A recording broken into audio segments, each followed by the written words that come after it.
ce côté consulting où tu as accès à plein de boîtes, où tu peux discuter, tu as un grand réseau. Ça, c'est assez intéressant. Bonjour Juliette, je viens de Nantes. Du coup, on te laisse te présenter avec voilà, depuis ton parcours jusqu'à ton métier d'aujourd'hui, par ton école d'ingénieur, etc. Ok, enchanté Gaëtan et Jules.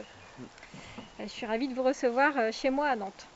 Donc je suis à Nantes depuis peu de temps, mais j'ai fait toute ma carrière à Lyon jusqu'à présent. Et donc j'ai été diplômée de l'INSA de Rennes en 2005 et ensuite je suis venue à Lyon pour le travail.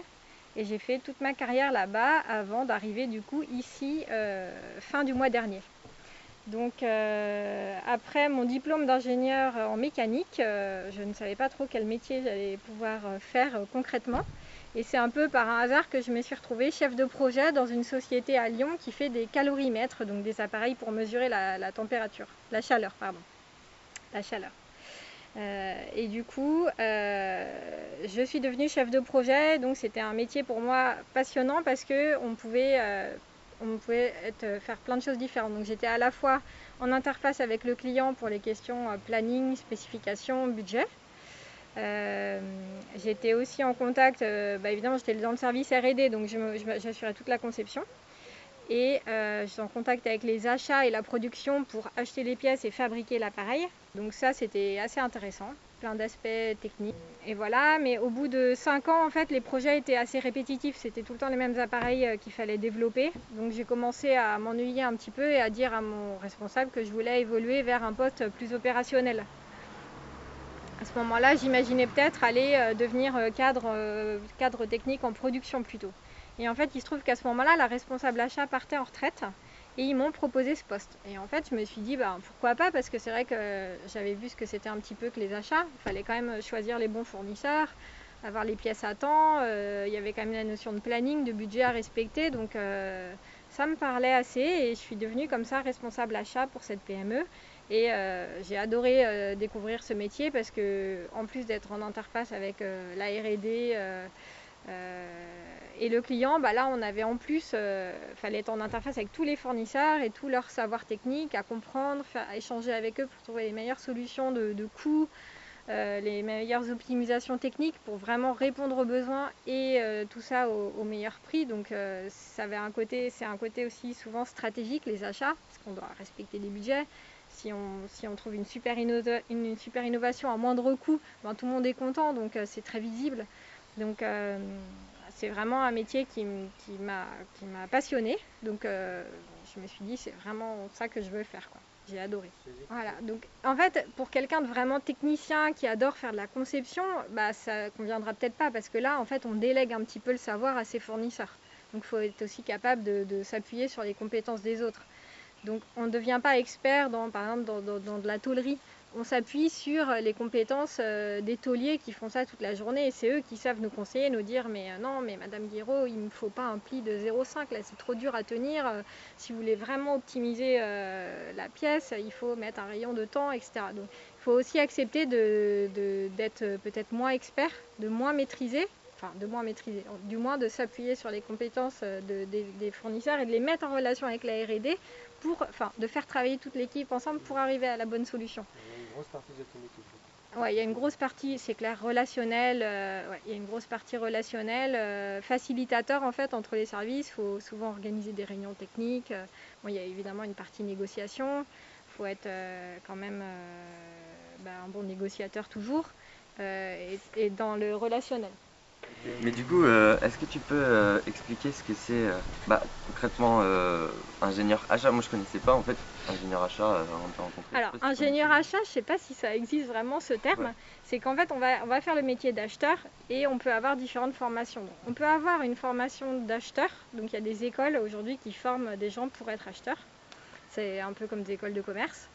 Et en fait, dans ces écoles, on va apprendre les techniques de négociation, on va apprendre les différents process de fabrication, on va apprendre à faire une décomposition de coûts, on va apprendre des techniques plutôt négo, quoi, plutôt orientées coûts, suivi de budget, regarder son panel de fournisseurs, ça veut dire la liste de tous ses fournisseurs, s'assurer que pour les achats les plus critiques de l'entreprise, par exemple une entreprise qui a acheté beaucoup de matières premières, et que nos fournisseurs ils soient il soit correctement dimensionné. Est-ce qu'on a assez de fournisseurs? Est-ce qu'ils savent bien répondre à notre besoin?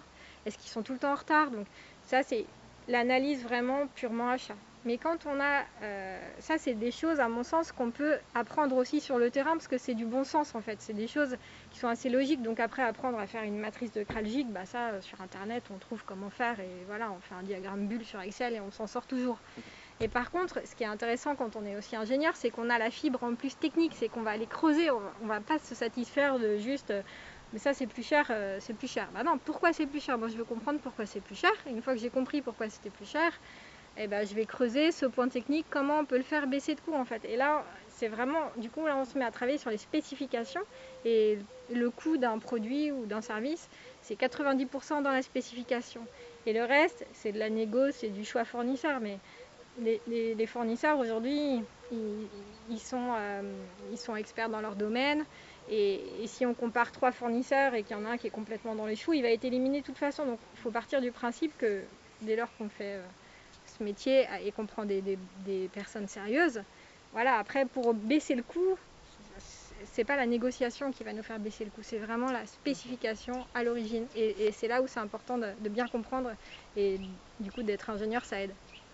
Un acheteur, c'est vraiment quelqu'un qui va choisir ses partenaires pour la vie du produit. Voilà, là c'était mon coup de foudre pour les achats. C'est ce que c'est Donc, qu'un acheteur. voilà. Un achat. Après, il se trouve que dans mon parcours, après mon poste était amené à être déplacé en région parisienne. Et du coup, j'ai pas eu envie de changer de région. Et on m'a proposé le poste de responsable de production. Donc c'était un poste très intéressant, très challengeant. Et j'étais responsable direct de 20 personnes en production, donc des techniciens monteurs qui fabriquaient les instruments et les personnes qui testaient aussi les instruments. C'était hyper intéressant d'un point de vue humain, management. J'ai vraiment bien aimé devenir responsable de mes anciens collègues, du coup. C'était assez intéressant. C'était super, mais j'avais vraiment envie de revenir dans les achats. Et je me disais que comme j'avais pas une formation initiale achat, j'aurais du mal à revenir dans les achats si je passais trop de temps en dehors. Donc c'est là où j'ai commencé à chercher du travail et donc j'ai postulé chez Albert & Co. Donc là, je fais peut-être la petite parenthèse pour présenter le groupe dans lequel je travaille. Donc Albert & Co, c'est c'est une société qui est expert en conseil dans les achats. Et on est rattaché au groupe Kepax. Et le groupe Kepax, c'est un groupe qui regroupe 5 marques et toutes dans le conseil en innovation technologique, en accélération technologique. Le but des marques, c'est d'aider les entreprises à accompagner leur croissance et à faire du transfert technologique. Donc par exemple, la marque Go Concept, c'est que des consultants ingénieurs. Ils vont aider des clients sur des projets et comme après ils changent de projet, ils changent de client, ils peuvent faire du transfert de tout ce qu'ils ont appris, tout ce qui était bien dans une entreprise, et ben eux ils l'ont assimilé et ils peuvent proposer ces nouvelles méthodes de travail dans un autre secteur. Donc par exemple quand on a bossé dans l'automobile, après on peut dire, je sais pas, on va bosser dans le ferroviaire, on va dire par exemple dans l'automobile ils font comme ça, c'est une super méthode de travail, etc. Donc méthode de travail ou vraiment purement technologie quoi. Donc ça c'est le but du groupe de toutes les marques. Donc les marques c'est donc Go Concept, c'est le conseil en ingénierie. Albert & Co, c'est le conseil en achat. Deep Talent, c'est la société qui propose de la formation à la fois aux consultants du groupe et à la fois aux clients. Audaces, c'est un cabinet de recrutement, donc plutôt des hauts profils, donc pour aider les entreprises à trouver leur top management, trouver les bons profils, pareil pour accélérer leur croissance. Et D4Care, c'est une société qui fait de l'intelligence artificielle dans le domaine de la traçabilité industrielle. Donc voilà, le but des marques, c'est vraiment d'accompagner au mieux les industries. C'est pareil comme ça au sein d'un groupe qui fonctionne, identifié, qui fonctionne ensemble, ça permet de plus... Alors, ça permet complètement des transferts technologiques entre nous. Donc par exemple, nous, en tant qu'acheteurs Albert & Co, on a accès au knowledge management. Et en fait, c'est une base de données qui recense les compétences de tous les consultants. Donc si moi, demain, j'ai besoin de conseils sur un process et que quelqu'un chez Go Concept connaît... est super expert en injection plastique, et ben, je peux l'appeler, j'ai un numéro, j'appelle une personne qui me dit appelle Bidule, il s'y connaît trop bien, et donc j'ai son numéro de téléphone, je l'appelle, il me donne des conseils, et on a déjà fait des benchmarks comme ça, on s'est retrouvé à plusieurs experts dans un domaine pour essayer de proposer aux clients la meilleure solution. Donc ça toujours marche. En contact avec tous les consultants de chaque. On peut être en contact. Je ne dis pas que je suis en contact tous les jours avec les 450 consultants, mais c'est possible. Et puis l'avantage, c'est que pour quelqu'un qui aime bien changer comme moi, on voit plein de choses différentes. J'ai pu bosser chez Gerflor, donc qui fait des sols en PVC. J'ai bossé dans l'automobile, j'ai bossé dans une PME, donc en fait on voit plein de choses différentes et justement on apporte toujours un peu un œil extérieur et puis on voit des fois on voit des choses qui nous font penser à d'autres choses qu'on a vues dans une autre entreprise, donc ça c'est les clients ils sont hyper contents quand on peut leur apporter le regard extérieur. Ce qu'on peut dire, c'est que tu as réussi à garder la dimension achat qui t'a plu, que tu as découvert. Et il y a toujours le fondamental technique derrière, donc c'est une bonne possibilité de... Ouais, voilà, exactement. Maintenant, je suis vraiment consultante achat à plein temps depuis 3 ans. J'adore ça et du coup, on essaye maintenant de donner une nouvelle dimension au poste. Donc ça rejoint la démarche RSE qu'on est en train de mettre en place. Donc fin 2019, on a constitué un groupe de consultants acheteurs et on s'est mis à travailler sur les sujets de la RSE, donc les achats, du coup orientés achats responsables. Et on a créé une boîte à outils de l'acheteur responsable et en recensant un peu tous les outils qui existent pour mettre en place une politique achat responsable. Donc c'est par exemple choisir des fournisseurs qui sont eux-mêmes responsables, qui mettent en place des démarches d'amélioration de ces domaines-là, qui mesurent leur consommation d'énergie, qui signent des chartes comme quoi ils font travailler, ils travaillent de manière éthique. Ils s'engagent à tout un tas de respect de lois qui existent déjà, mais c'est vraiment un engagement. Donc on a mis en place cette boîte à outils pour que les consultants qui vont chez les clients puissent en parler, puissent déployer ces solutions et le faire connaître, parce que comme tu disais, c'est pas forcément connu surtout les petites entreprises connaissent pas forcément la responsabilité sociétale des entreprises. C'est pas une obligation pour les petites entreprises encore, c'est une obligation que pour les grosses. Donc il y a besoin d'en parler, surtout qu'en général les chiffres montrent que toute entreprise qui s'implique dans ces domaines finit par faire des gains financiers grâce à ça. Donc tout le monde est gagnant à terme et on voit bien aussi avec la crise sanitaire qu'il y a un gros enjeu. En relocalisant des choses en France, on sécurise plein de choses et en même temps c'est responsable parce qu'on ne débourse pas des sommes astronomiques pour faire voyager des bateaux et des avions depuis la Chine jusqu'à chez nous. C'est d'autant plus dommage qu'en plus on a les savoir-faire ici, quoi. Et c'est ce dont on s'est aperçu aussi avec la crise sanitaire. Et j'imagine que ce travail-là, du coup, il se présente pas de la même façon en fonction des entreprises justement que tu as pu rencontrer.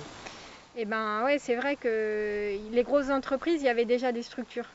Il y avait déjà des actions en place. Donc là, l'enjeu, c'est vraiment de jouer le jeu à fond, de respecter les procédures, de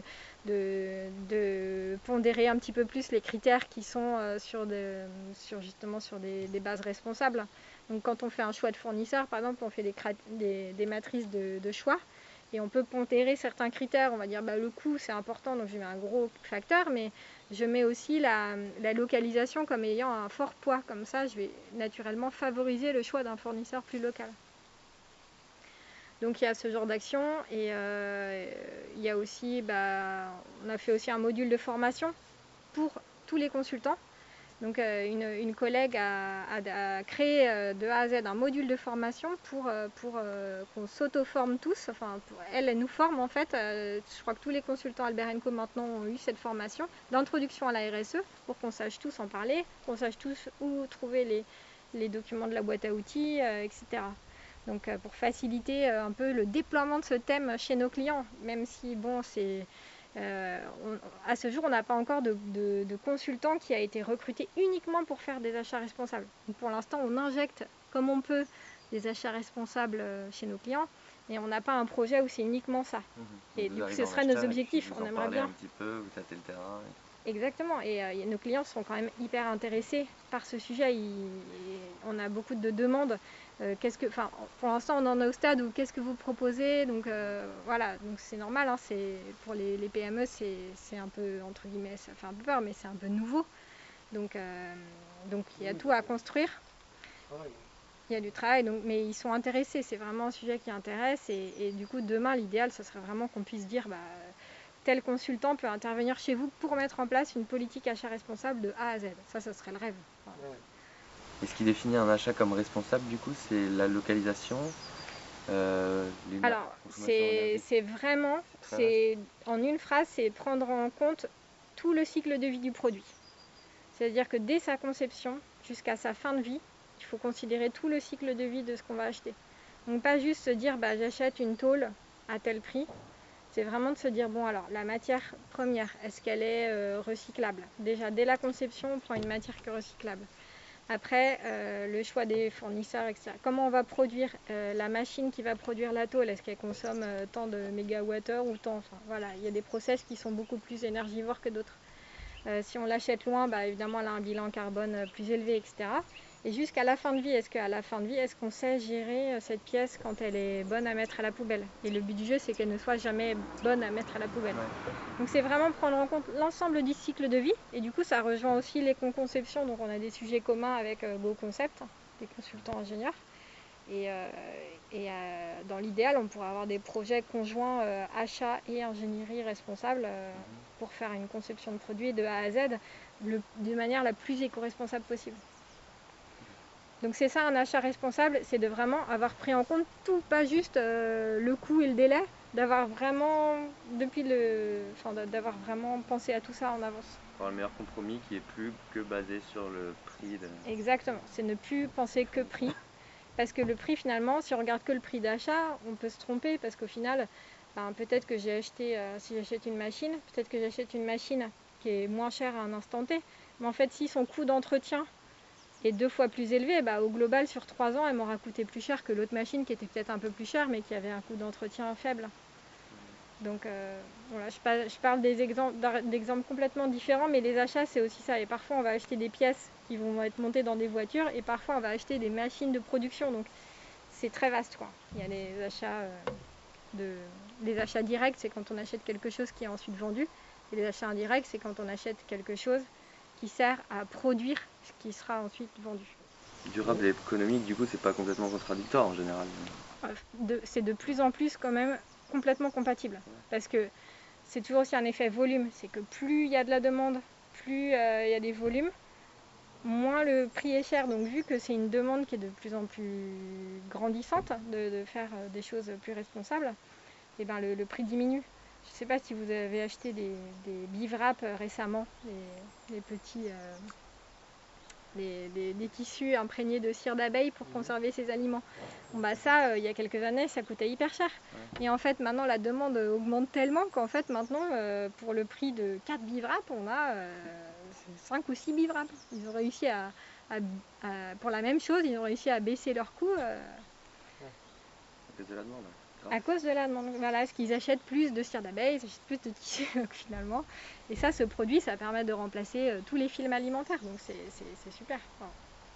Donc voilà, c'est un petit exemple. Donc de plus en plus, ça devient un gain. Et en plus, c'est aussi d'un point de vue réglementaire, il y a des sociétés qui sont obligées de faire de la RSE. Mais c'est de plus en plus obligatoire d'un point de vue de l'image. Aujourd'hui, il y a plein de sociétés qui ne peuvent pas se permettre d'avoir des scandales parce qu'ils font travailler des enfants, etc. Donc faire de la RSE, c'est sécuriser son entreprise, son image de marque et donc forcément à terme son économie, quoi. Si on veut injecter du durable, je pense qu'il y a une chose importante. Alors, au terme, je ne sais pas quand vous choisissez votre stage, je ne sais pas dans quelle mesure vous avez beaucoup le choix. Mais moi, dans le choix de mon entreprise, je choisirais vraiment une entreprise qui affiche clairement son ambition d'un point de vue environnemental. Et vraiment d'aller... en fait, il ne se passe rien dans les entreprises si la gouvernance, si les directeurs ne sont pas en phase avec ce plan d'action, si eux ne sont pas moteurs dans ce domaine. S'il n'y a pas ça dès le départ, ça va être compliqué, ça veut dire que vous devez partir de zéro, peut-être que vous allez avoir un directeur qui n'a pas du tout envie d'insuffler ce moteur dans son entreprise, donc là vous risquez de ramer. Si c'est votre objectif personnel, ça risque d'être compliqué, donc essayez de trouver une entreprise qui ait des valeurs en phase avec les vôtres, et dans ces cas-là, vous arriverez certainement mieux à vous entendre avec tout le monde, vous comprendrez le projet d'entreprise, vous aurez envie de vous impliquer dedans. Et voilà, moi aujourd'hui, c'est ce que je chercherais à faire quand je suis arrivée dans mon entreprise la première fois, la PME dans laquelle j'ai passé beaucoup d'années. J'étais bien loin de toutes ces préoccupations. Et en fait, rapidement, si on n'est pas en phase avec les valeurs de l'entreprise, c'est compliqué parce qu'on se dit, je suis pas trop d'accord, quoi. Je pense que ce choix-là, il n'est pas bon, etc. Et donc, quand on commence à remettre en question tous les choix, à un moment donné, c'est aussi à nous de partir. À moins qu'on devienne soi-même le directeur. C'est une autre possibilité aussi. Donc voilà, je donnerais ce conseil de bien regarder les valeurs de l'entreprise sur les sites internet. Il y a souvent les valeurs et puis lors des entretiens, généralement, si les valeurs comptent pour l'entreprise, ils en parlent. Merci à vous. C'est bien ce que vous faites pour les étudiants. Moi, j'aurais bien aimé qu'on fasse ça pour moi à l'époque.